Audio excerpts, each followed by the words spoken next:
Update 2. I was estranged from my family because my brother was the golden child. When I moved out and bought myself a house, they demanded through the court that I give it to my brother. They lost the case and owed me $120,000. Now they want. My brother was engaged, let alone that he was about to have a kid. That was my first red flag. My dad didn't even wait to get inside before he started with the passive-aggressive comments. "Wow, this is the house you bought? Surprised you could afford something like this," he said with a sneer, like he was looking down on me the entire time. But I brushed it off. I didn't want to start a fight, yet. Once they were inside, things got even more uncomfortable. My mom was trying to make small talk with Megan, who could tell something was off.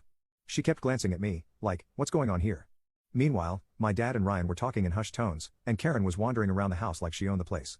Then, out of nowhere, my dad dropped the bombshell. "We've been thinking," he started, his tone condescending as ever. "Since Ryan and Karen are starting a family, and they'll need space for the baby, it would make sense for them to move in here." I stared at him, not fully processing what he just said. "What? This house is way too big for just you and Megan," my dad continued, completely ignoring my shock. "Ryan and Karen could really use a place like this to raise their kid. You don't need all this space." I couldn't believe what I was hearing. It was like I was being gaslit in my own home. "You're joking, right?" I asked. My dad looked me dead in the eye, and the next words out of his mouth made my blood boil. "No, we're not joking. It's time for you to step aside and let your brother have what he needs.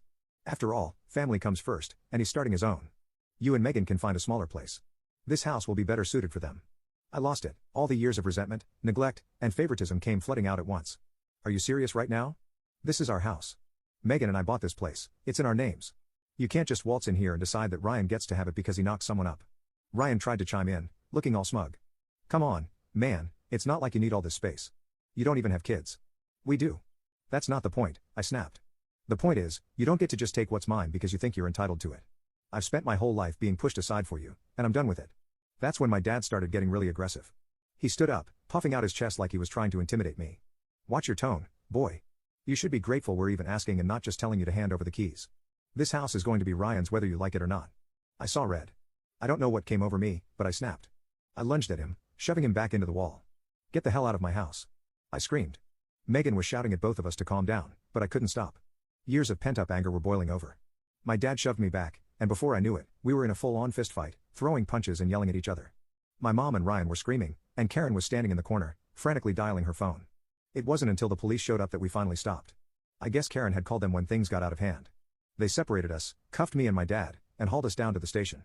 Sitting in the holding cell, I couldn't believe this was my life. My own father had tried to steal my house from my brother, and now I was sitting in jail because of it. Megan bailed me out a few hours later, but the damage was done. My family was officially broken beyond repair. But it didn't end there. Oh no, it got worse. In his infinite wisdom, my dad decided to sue me for the house. He actually tried to take me to court, claiming that Ryan and Karen needed the house more than